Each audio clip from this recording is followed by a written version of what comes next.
شرح حالم را مصیبتوار پیگیری کنید.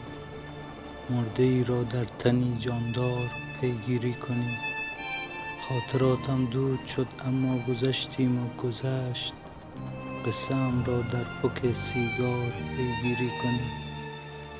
خودخوری های مرا خودکار می فهمد، فقط حال من را از ته خودکار پیگیری کنید. بر تنم زخمی بزرگی است، این را نگذرید. زخم را از چنگ یک کفتار پیگیری کنید. حرف های آخرم را هیچ کس آنجا نبود. گفتم از چوبه های دار پیگیری کنید.